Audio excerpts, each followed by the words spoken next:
17 November 1946. Stedishers, Krankenhaus, Siloa, Hanover. British zone. We all knew what she had been, and we decided to need her more than we needed the truth. A man named Carl writes that line in a pocket notebook, the paper thin and grey, the pencil, a stub wrapped with string. He is 32. He has a cough that never healed after the winter on the Vistula. He has a wife, 2 rooms in a requisitioned flat, and a job in the hospital's stores, counting bandages and scrubbing ink from old ledgers. The sentence could not have been said aloud in the ward where he works. Not in that year. Not with the ward sisters moving quickly in the cold light, the smell of carbolic and beets, the British patrols at 2,000 trend hours, the displaced persons camped down the road. The sentence contains a decision.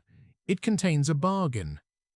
It contains the arithmetic of a city that has been taught to add differently. He will keep this line for decades. He will write around it. He will circle it without naming it. He will not say the Dutch woman's name in any official paper, and then he will write it here, in the middle of the page years later, as if he is finally looking himself in the eye. Hanover in the spring of 1945 is a wilderness of bricks. Hanoverians called it a Stadt der Roten Wände, a city of red walls and cellars exposed to the sky. Photographs in occupation reports show horizontal stacks of beams where streets had been. Trümmerfrauen climb the piles with shawls wrapped tight. The British 21st Army Group enters Hanover in April 1945. The city surrenders on 10 April. Curfew notices appear in English and German. Out with the salute. In with the identified card. The first British commands are plain, turn in weapons, keep indoors after dark, do not gather in groups. The women mark their doors with chalk, not to welcome liberators, but to tell the missing where to knock. We are here. Gone to aunt in Missburg. No water. Survivors of firestorm raids wander with suitcases. The small arithmetic of return is brutal. 4 family members in January 1943. 2 by July. 1 elderly grandfather and a boy named Oscar, then none. Those who come back become stories whispered in courtyards. He was taken for Volksturm. She went to the shelter and did not come out. They say the camp at Achlem is a place of horrors. Karl comes home with frostbite and a milky haze in the right eye. He was conscripted in 1942. Signals. The Reich melted around him. In February 1945, he was in Pomerania. He walked west in a straggle of men who used door frames as crutches. He drops a folded Wehrmacht paybook and a party membership form, never signed, into the Line. He says, "I worked. I did not join." In his pocket, he carries a letter from his wife Hilda, dated 28 March. "If you come home, come home." He crosses Goethestrasse, past the litter of office chairs, past the amputated chimneys, and he sees the hospital standing like a scraped tooth. He presents himself to a British lieutenant in a woolen scarf who writes his name, Carl M. He is given a pass. He writes his first question in a notebook he found in a broken drawer. Where are the dead? The hospital is a catalogue of shortages. Allied records note it formally. Hospital Siloa now operating at 61% capacity. Severe deficiencies in coal and medicinal supplies. Nursing staff reduced by war casualties and evacuations. Recruitment imperative. The words are from a British military government. Health Subcommittee Report, June 1945. It is clinical. It does not convey the cold in the wards or the sound of a bucket in a stairwell at 2 in the morning. It does not mention the nurse who arrived without papers and began to make the rounds with her head bowed. She calls herself Hanne. She is 29. She speaks German with a flatness that is not local. Her mother tongue is Dutch. Her file, the real one, is in a wooden box across the border, in a police station in Utrecht. There she is. Johanna de Vries, born 1916, Leiden, nurse's assistant, suspected collaborator. In the last year of the German occupation of the Netherlands, she had joined a German-run hospital in The Hague. She wore the white armband of the Ziekenverzorging nursing service, sanctioned by the occupiers. Her fiancé was in the Landwacht, the auxiliary police that hunted partisans and Jews. When the Canadians came and the women with shaved heads were paraded through the streets, she ran east. She chose a train full of evacuees and a story. In the confusion of the last battles, she disappeared into Lower Saxony. Hanne is one woman. She is also a type. The post-war arithmetic contains many such types. Men who burned armbands, men who kept party pins in drawers, women who dyed blonde hair and looked down when the jeers began. Not a single file defines them. Not a single confession holds the whole. What holds them are the needs of a ruined place. The British find themselves in charge of a health system without gauze and an assembly line of typhus. They register nurses where they can, check them as they can. The mathematics of survival tolerates inconsistencies.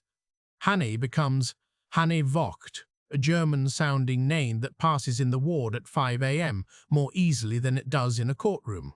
She has a forged Arbeitsbuch with smudged ink. In his notebook sometime later, Karl writes, "She had hands like she knew where blood goes and when to press." 2 streets over, a line forms for bread. The summer of 1945 is lean. The winter to come is brutal. Hanover registers its population. Numbers move faster than wagons. In one city block, 46% of the apartments damaged, 21% uninhabitable, 15% total loss. Coal is rationed in peskier amounts than bread, hoarded by men with railway contacts and strong backs. The electricity fails in the middle of surgeries. The British publish forbidding orders about black marketeer punishments. Men still meet at night near the Hauptbahnhof and trade a carpet for a sack of potatoes, a fur for a tin of sardines. Cigarettes begin their reign. A lucky strike is half a kilogram of butter. A pack is a new headscarf. By the autumn, the arithmetic is not only counted in calories, but in brands. Camel equals 2 pairs of stockings. Juno equals less. Some see this and bring anger. Others see it and bring a nephew with a tobacco roll. In the wards, the mathematics is different. It runs 20 bandages for 30 beds, 5 vials of penicillin for 7 cases of pneumonia, 40 liters of coal for a night shift. It is the mathematics of triage.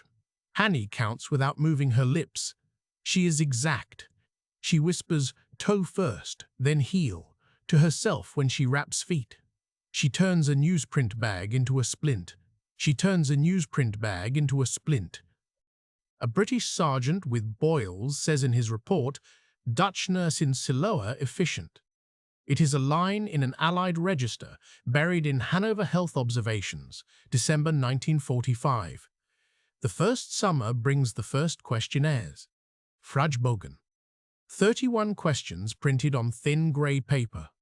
Party membership? Rank? Organizations? Did you sign? Did you pay dues? Did you lead? Did you attend courses? Did you benefit?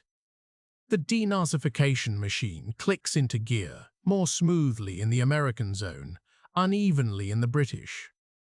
In Lower Saxony, Germans sit in rooms with long tables and answer questions set by their neighbors who serve as assessors. Sprüchkammern, tribunals of not quite winners, not quite losers. The categories seem simple. Hauptschuldig, major offenders, belastet offenders, minder belastet, lesser offenders, Mitläufer, followers, entlastet, exonerated. The simplicity frays at the edges. There are men who never joined the party because they were too drunk to sign, but who betrayed their neighbor for a sack of flour. There are men who joined in 1933 to keep their jobs and then hid a friend in 1944. There are women whose husbands signed papers for abandoned flats and acquired good furniture and a habit of turning their eyes away from the gate of the camp in Achlem. Karl sits in front of a panel in a schoolroom in October 1946. A portrait of a Kaiser has been removed, leaving a rectangular clean spot on the wall. He answers, "No, not a member." Yes, in the German Labour Front because everyone was. No SA, no SS. He says, "I was a radio operator." He is tired. He is ashamed of nothing in particular and everything in general. He is told to bring witnesses. His former supervisor writes a statement. He was diligent. A neighbour writes one. He kept to himself. Purcell Shane, the people call this, a Purcell note, a certificate to whiten a past. The math of guilt is stark and then becomes soft. The British need railways to run and telephone exchanges to hum. The hospitals need clerks who can count and nurses who can close a wound. Too many major offenders and no one knows where the ledgers are. The arithmetic shifts. Better a Mitläufer at a desk than a blank space on a map. The tallies show what the ethical sermons cannot cancel. In Lower Saxony's Sprüchkammern by 1948, a large fraction are Mitläufer or entlastet. Fewer are Hortschuldig. The former are sent home. The latter sometimes stand in place of others. Some, guilty or not, take sentences for categories. Others carry categories like stains without sentences. The mathematics is not justice. It is accounting under pressure. Hanny is not in the Sprüchkammer. She is under a different calculus. British soldiers escort women with shaved heads to trucks in the Netherlands. Lists are compiled by Dutch police, and her name is on one. She is suspected but not convicted. She has moved to a different jurisdiction. The British in Hanover have different files. The Dutch demand extraditions, the British review them and say yes to a few. It is like a ledger with a broken spine. When a report reaches the wrong desk, it dies. When a nurse is needed and shows up with swaddling instructions, she is asked for an address and given a smock. Allied intelligence summaries in 1946 are full of rumours. Network of alleged Dutch collaborators operating in Lower Saxony turns out to be two women sharing a room and a ration card, terrified of meeting a man from The Hague at a tram stop. Suspected band of war criminals hiding in Engelbostel turns into three Wehrmacht veterans who have been allowed to return to their jobs at the municipal water company. The mathematics of rumour multiplies quickly. The arithmetic of proof divides into zero. The contact with victims is not theoretical. It is 2 kilometers down the road from Karl's ward. The DP camp at Bergen-Belsen is a city unto itself, fenced and policed but a place of weddings and newspapers. In summer, a Yiddish theatre troupe performs. In winter, everyone lines up for cod liver oil. The British allow Jewish survivors their own police and their own committees. The German townspeople are told to stay away. They go anyway to trade. A scarf for potatoes, a ring for a blouse. An occupation report notes sternly, unauthorized commerce between DP camp and German civilian population remains a problem. The word problem covers arithmetics that should not be added. The knowledge that seeps through is not a rumour. It is a smell when the wind is wrong. It is a doctor at Siloa who goes to the DP camp and comes back and shuts his door for an hour and does not see patients. It is a woman at the tram who will not stand close to people in striped jackets. It is the British photograph exhibitions of the camp on tours through German towns. German viewers see eyes like holes. Some hold their breath, some faint. A few put fingers in their ears as if you can unhear the arithmetic of the mass. Karl sees the exhibition. He writes, "In our name." Then, a line beneath, "I do not know what to do." He goes to work and itemizes 12 sheets, 14 needles, 3 clamps, 1 warmed brick. He runs requisition requests through British channels that return marked "Denied, Resource Shortfall." He signs forms for the receiving of penicillin ampoules, stamped United States of America. He does not ask where they come from. He guesses.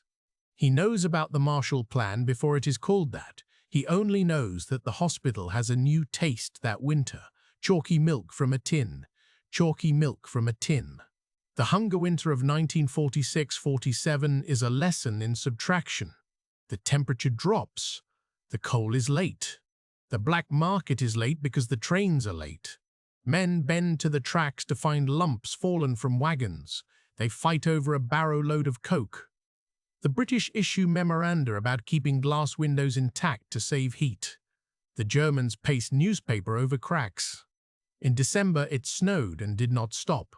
In January the lane freezes. In February the hospital burns furniture. Carl pulls the last bookcases from a storage room, coughs, and looks at the hole. He writes, "We count the hours to morning." In the dark, Hanny moves with a candle stub between teeth to tie off a vein. She pulls a wool blanket from a ward bed to stuff under a shivering patient. A colleague watches and later says in an oral history, "She was hard. She kept people alive. When a coal lorry arrives on 12 February, everyone cheers. They sort lumps like diamonds." The arithmetic of ration cards becomes a private religion. There are categories that promise fairness but deliver hunger in tears. Schwerarbeiter, heavy laborers, get more. Pregnant women get different. Normal Verbraucher get less. Children receive skimmed milk as a sacrament. Honey hoards sugar cubes and then gives them away to a child with frostbitten cheeks, and then feels the old habit of hoarding cheeks, and then feels the old habit of hoarding return. She stares at a cigarette handed to her by a British corporal, feels the slug of nicotine, and thinks of what it might buy. In March, she trades 2 for soap. She smells herself and weeps. She does this silently in a stairwell. She does not tell anyone that the smell reminds her of a ward in The Hague where a man in a grey uniform stood too close and handed her a clipboard. She does not tell anyone that she stood too close in return. Then, out of fear, and out of hunger, and out of habit, and out of the mathematics of survival, that does not ask for a moral ledger before it adds and subtracts. The Germans debate denazification at kitchen tables. A hospital mechanic says, "The real guilty walk, the small fry pay." His boss says, we need him, shut up." Numbers appear in the newspaper, so many Hauptschuldige convicted, so many Mitläufer pardoned. A British memo in 1947 says, "Denazification increasingly unmanageable and counterproductive." The Cold War sets in like a draft under a door. The Americans worry about communists now. The British worry about dock strikes.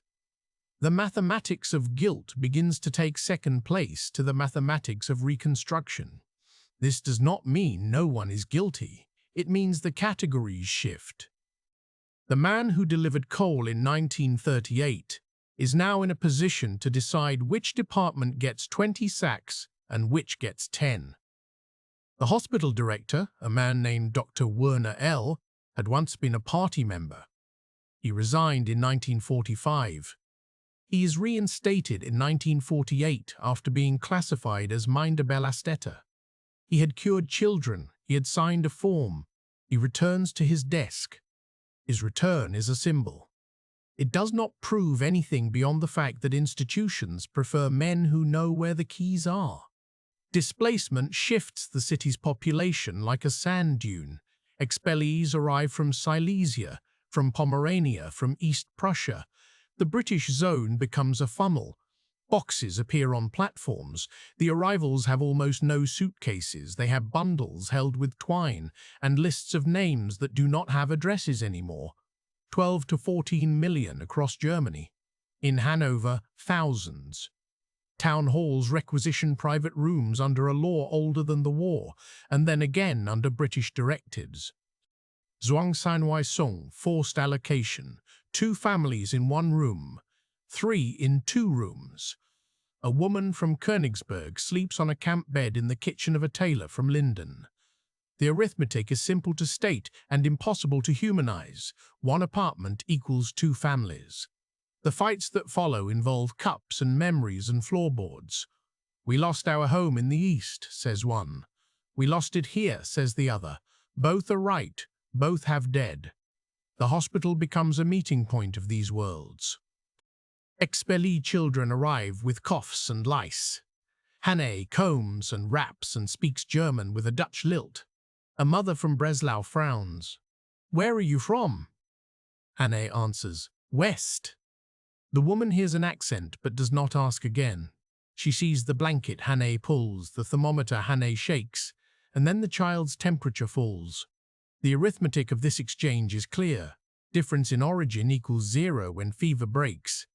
But outside the ward, the arithmetic returns. The tailor curses the expellees for taking his coal. The expellee curses the tailor for keeping his extra lamp. In June 1947, an Allied intelligence officer comes to the hospital. He speaks to an administrator. He is following a rumor, Dutch nurse with suspect past. He has a typed report. He asks names. No one has a last name that matches the Netherlands. He asks for personnel files. The administrator, a man named Lehman, shows him cards with holes punched. Han is filed under V. The officer sees Voort, Han, a date of birth written as 1918 to blur. He shrugs and makes a note, insufficient. He leaves. Carl watches him go and feels sweat. He writes in his notebook, "We are learning to be the same person in two worlds." He has cut from a file the only sheet that mentions Netherlands. He did not do it for love. He did it because he does not know what to do with Hanny's past, and because his present includes a ward of coughing children and a woman who makes blankets warm. He is a man with a pencil adjoining sums. The British publish reports about denazification fatigue. Between 1946 and 1948, amnesties, reductions and licenses proliferate. The categories of guilt shrink to a manageable number. The public grows tired. Some are relieved. Others are angry.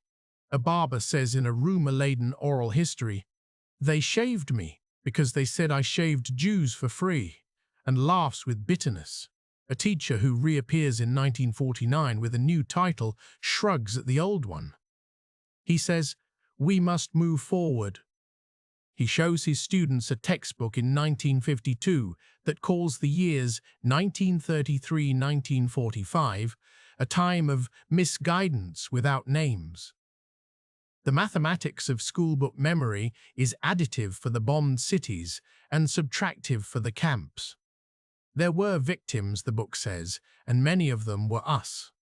That is true. It is also not complete. Carl's son, born in 1950, will trace a dotted line in a textbook that leads from Versailles to inflation, to Hitler, to war, to Reconstruction. The dotted line jumps over people. The Cold War presses. In June 1948, currency reform. The old Reichsmarks are gathered in sheets.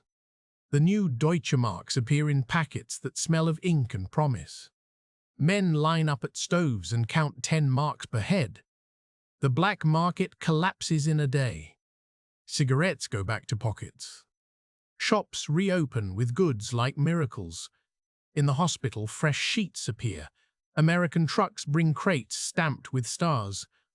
The Marshall Plan enters rooms one crate at a time, powdered milk, vitamins, antibiotics. A British colonel gives a speech in the hospital courtyard about rebuilding. Some people clap. Some look at their shoes. The arithmetic changes again. Hours of waiting fall. Minutes of heating rise. The tension in the ward lifts like a hand removed from a chest. Hannah seems to stand aloof. She takes the new gauze and uses it, but she does not smile much. People ask less about origins now. The smell of hunger diminishes. She allows herself to buy a bar of chocolate on Königstrasse, breaks it into pieces, and does not know whether she wants to eat or cry. A Dutch journalist passes through Hanover in 1949 with a press pass and a suit too big for his frame. He walks the market and looks for familiar faces. He does not see Hanny because he does not know where to look. He goes to the DP camp and writes a story about people who are waiting to leave. He does not stay to write about the people who have decided to remain where they were, never meant to be. Carl rises in his office. He becomes the chief clerk in stores. He does not say much in meetings. He is not political. He knows the numbers and he knows how to make a requisition persuasive. He calls the Marshall Plan shipments our ghosts in boxes, then crosses out the line. He watches older men return to positions.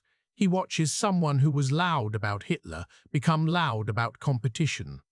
Ordnungspolitik, he hears, order policy from a man with hair like wet snow. He hears as much competition as possible in a voice on the radio. He carries the hospital's requests into the city office and learns to use a new set of formulae. He learns the arithmetic of promises. He writes, "I will do what the ward asks." The ward asks what it needs. The city gives what it can. The difference is a space people fill with rumors, pride, and theft. The DP camp empties slowly. People go to Palestine, they go to Canada, they go to the British slums, some go to small towns in the Lüneburg Heath, some marry and stay. The fence comes down in 1950. The land becomes something else. It grows silent. German memory fills the blank with other images. The city erects memorials to those lost in the bombings in the east, in a line that extends eastward to Siberia, and a memorial to the expellees with a cross and the names of cities that are no longer German: Danzig, Königsberg, Stettin, Breslau. This is accurate as far as it goes. It does not go all the way. Carl watches a procession of men in grey suits place wreaths at a stone cross. He hears speeches about all victims. He writes, "Yes," and then pauses. He remembers a photograph of a pit. He remembers a pediatric ward. In 1951, a new law in the Federal Republic allows officials purged after 1945 to regain pensions and positions. Article 31. Wiedergutmachung, compensation, reintegration of those found after review not to have been too guilty. The mathematics of guilt is now a budget line. The hospital hires a former administrator. He is efficient. He had signed membership and then had it filed under mistake. He laughs with colleagues. He avoids one doctor who was forced out in 1933. That doctor returned in 1946 and now leaves again for a clinic in Sweden. No one tells him to stay. The arithmetic of talent is always overshadowed by the arithmetic of habit. A man from the Netherlands arrives with questions in 1952. He is a police liaison. He works with the British and the new Bundeskriminalamt. He is looking for particular names. He shows a list to the hospital's personnel office. He is polite. He drinks weak coffee and looks at the cards. He does not find Johanna de Vries. He does not find Johanna de Vries. He does not find de Vries at all. He does not know that vote holds within it a single letter from Vries, that a woman with a pinched mouth holds secrets in her hands like she holds a pulse. He leaves and files a report in Dutch, no trace. The Netherlands will amnesty some. It will prosecute others. For the minor functionaries, for women whose crimes were association, for nurses who were in the wrong wards at the wrong time, the mathematics of guilt becomes unworkable. Time intervenes. Hair grows back. Names change. Children are born. Hannah remains. She forms no family that anyone sees. She keeps a photograph in a tin box. It is of a canal, not of a person. She will take it out in 1963 during a flood and look too long. A colleague sees and recognizes Amsterdam. Vacation, Hannah says. Long ago. and puts the photograph away. In the ward, she is irreplaceable. Schedules and procurement charts all bend around her shifts. She grows stricter with age. She hits a doctor's wrist once when he fumbles a clamp. He apologizes. He thinks, she must have seen a lot. He is right. He is wrong about the specifics. There are other contacts with victims. A man with a tattoo on his forearm brings his child to the hospital in 1955. He speaks to the nurse in rough German. He has a Polish accent. He says, she has a fever. He does not talk about the numbers on his arm. He stands in the corridor and stares at the wall. Honey takes the child inside.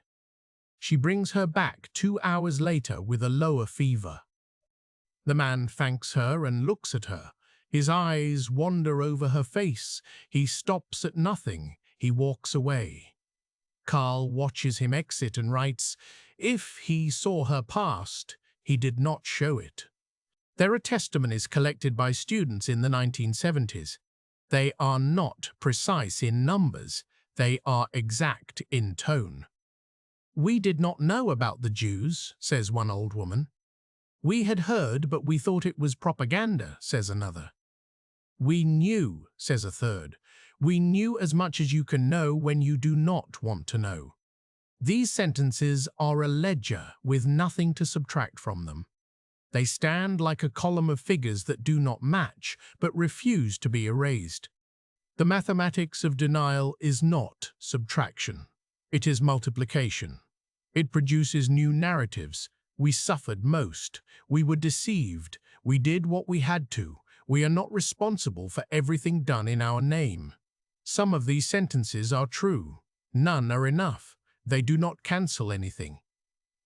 Carl ages into a middle position. He becomes tangentially political. He votes for men who promise order without shouting. He attends veterans' meetings and then drifts away when the stories begin to go in circles. He listens to his son talk about 1968 and marches and says as a joke, we did not have that kind of courage. He thinks of one night in 1947 when he burned a scrap of paper in a sink because it had a name on it that would have sent a nurse to a camp across the border. He does not think of it as courage. He thinks of it as arithmetic. Her hands plus our needs equals decision. He is not proud. He is ashamed and proud at once. The war after the war is in paperwork. Carl reads monthly occupation reports long after the occupation has ended.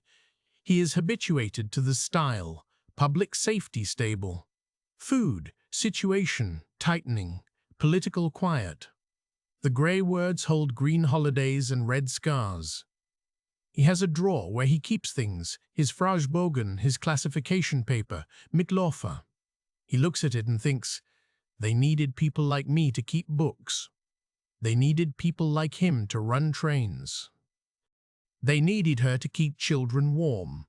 The arithmetic does not leave room for a pure sum. We were all complicit, he sometimes says in his head, then revises. We were all negotiating with a ledger whose columns had been pre-printed before we knew we were doing sums. He writes again in the notebook in 1961. 13 August. News presses into his kitchen, barbed wire in Berlin, men with shovels digging a line across neighborhoods. The front line is declared. It becomes a wall. Everyone now knows where East and West are. The arithmetic of the Cold War becomes geometry, with segments and angles, a barrier across a map. Carl sits with a copy of the Hannoversche Presse and writes, there is a wall now you can see. He flips the page and writes below, as if answering himself from 1946, there was another before. He lists his years. Then he lists his arithmetic. Potatoes for paper, paper for silence, silence for survival, survival for amnesia, amnesia for peace, peace for restlessness. He reads in a municipal brochure about the Wirtschaftswunder, the miracle. He sees photographs of a rebuilt Bahnhof, new trams, and a department store with windows full of clothes he does not need. He sees the hospital with fresh paint. He sees the nurses in crisp white. He sees Hane in a corner of the photograph, not smiling. He wonders if she has a passport. He wonders if she will ever go home. He does not ask. He knows how this works. In 1965, the hospital has a reunion for long-serving staff. Speeches are made. The director mentions our women who worked in the hunger winter. The audience claps. Someone says, "Hanny." She bows her head. A man from the city office shakes her hand. The printed program is formal, honoring service. Hanny's surname on the program is Vogt. She has been Vogt long enough to make De Vries feel like a weight in her mouth. She goes home, opens her tin, looks at the canal, and puts the photograph back. This is not a confession. It is not a sentence. It is a ritual that has no consequence outside her own head. It has more consequence than most of the long words on the long pages of the Commission's reports. Bundesarchiv records will show later that in Lower Saxony's denazification files, there were cases like Karl's that ended with Mitläufer and no further action, cases like Dr. Quent. Werner L's Minderbelasstätte and reinstatement, and cases that vanished without note. Oral histories record the texture that the files omit, the hoarding of sugar, the smell of soap, the way a nurse passed a hand over a child's head and counted the lice as if counting beads on a rosary. Allied intelligence summaries note low level of political activity among German population, high interest in food, housing, employment. The counter of lives took precedence over the counter of slogans. This is not a justification. It is a description. The displaced persons leave. The expellees stay and become neighbors. The hospitals become normal. Something remains.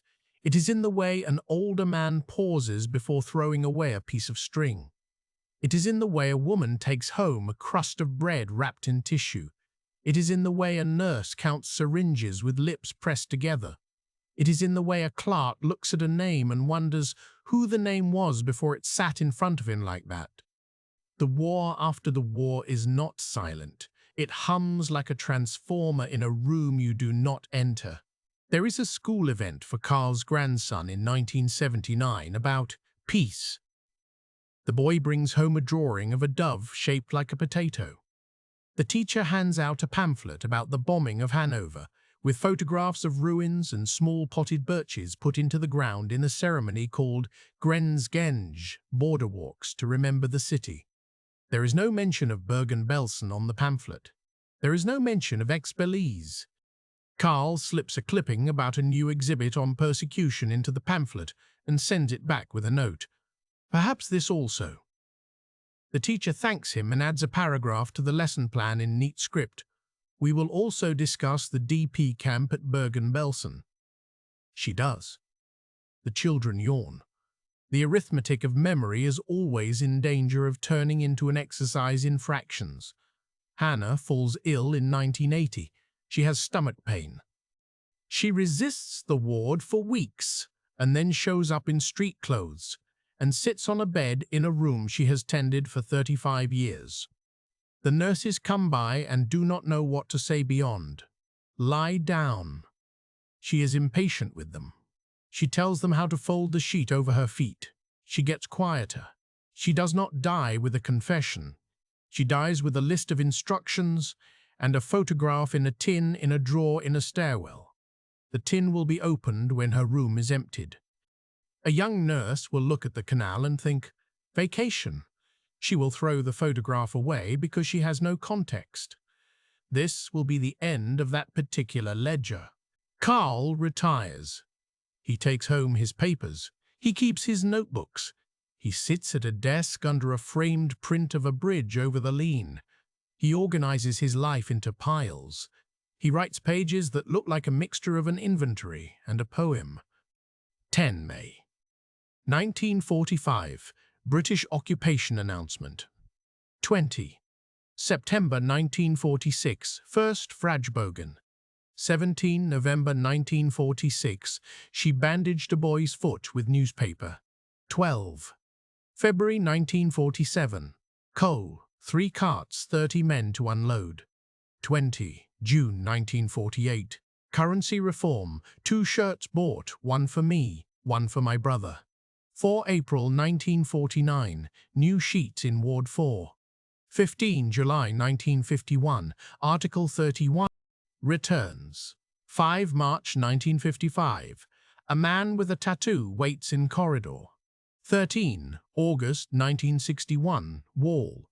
10 November 1965, program with her name.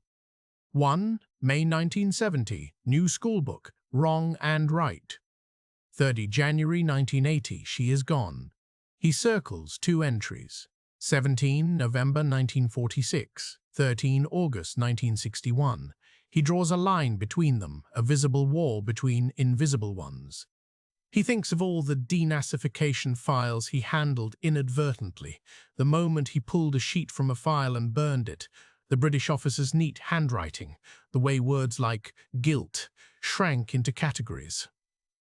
He remembers the arithmetic of rooms and rations.